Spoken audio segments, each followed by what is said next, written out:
লাঙ্গের আশা করতে গিয়ে এখন ভাতারের বাচ্চা আঙ্গে উঠে গেছে ইতালি থাকা এক 12 লাঙ্গির। জানা গেছে স্বামীকে ফাঁকি দিয়ে পরকীয়া প্রেমিকের সাথে লটর পটর করলে তাকে চেটে পেটে খেয়ে দিয়ে আধা পথে ছেড়ে দেয়। এখন সে লাইভে এসে গান গায়, আমি এ কি করিলাম, সুখের আশায় লাংদরিয়া ভাতার হারাইলাম। অন্যদিকে ছেলেদেরকে 1 ঘন্টায় খেয়ে দিয়ে ছেড়ে দেওয়ার হুমকি দিল এক রানী। জানা গেছে আগে ছেলেরা মেয়েদেরকে খেয়ে ছেড়ে দিত, আর এখন কি যুগ আইলো রে ভাই, মাইয়ারাই ছেলেদেরকে খাইয়া দিতে চায়। ভয়ে তো ভীতি কান্দে উঠে যাওয়ার মতো অবস্থা। সাবধানে থাকেন ভাইয়েরা, যে কোনো সময় আপনাদেরকেও তুলে নিয়ে গিয়ে চুদলিং পং করে দিতে পারে। এদিকে মানিকগঞ্জে 8 বছরের শিশুকে ধর্ষণ করায় 2 জনকে পিটিয়ে হত্যা করলো গ্রামবাসী।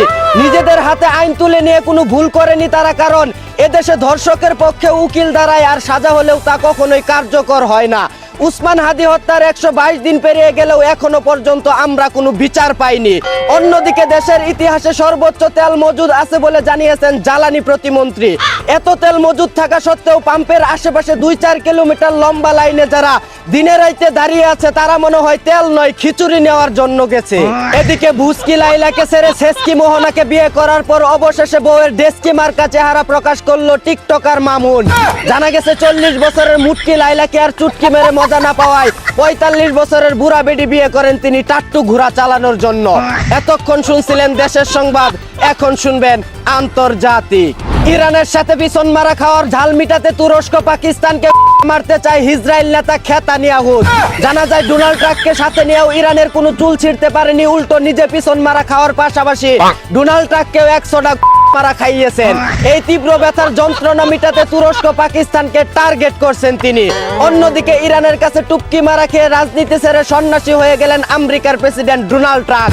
জানা গেছে ইরানের সাথে যুদ্ধে কুলাতে না পারায় আমেরিকানরা তাকে ইচ্ছা মতো ঠাপাচ্ছে। সেই ঠাপের সুদনেই তিনি এখন রাজনীতি ছেড়ে সন্ন্যাসী হয়ে বনে জঙ্গলে ঘুরে বেড়াচ্ছেন। এতক্ষণ শুনছিলেন আন্তর্জাতিক, এখন শুনবেন খেলার সংবাদ। ওয়ানডে সিরিজের প্রথম ম্যাচে নিউজিল্যান্ডের কাছে 26 রানে হেরে গেল বাবার দোয়া ক্রিকেট টিম। জানা গেছে তেলমারা কমিটির নতুন সভাপতি নির্বাচিত হওয়ায় কিছু খেলোয়াড় এখন মাঠের খেলার চাইতে তেলমারার দিকে মনোযোগ দিচ্ছে বেশি। তাই 248 রানের টার্গেটে ব্যাট করতে নেমে 221 রানেই প্যাকেট হয়ে যায় তারা, যেন সময় নিয়ে বেশি বেশি করে সভাপতির পাছায় তেল মারতে পারে। তেলই শক্তি তেলই বল, মাঠের খেলা বাদ দিয়ে সবাই তেল মারতে চল। এই ছিল দেশ, আন্তর্জাতিক ও খেলার খবর। চাইনা থেকে আগত মিস্টার চুদলিং পংকে সাথে নিয়ে আমি ছিলাম চিন্তা করো মুজিবর। শুনছিলেন আপনারা আবাইত্তা টিভির দুঃসংবাদ। এতক্ষণ সাথে থাকার জন্য ধন্যবাদ। ভিডিওটি ভালো লাগলে উড়াদুরা শেয়ার করে দিন। বিনোদনকে বিনোদন হিসাবে দেখুন। ঝাঁকানাকা পেজটি ফলো করে রাখুন।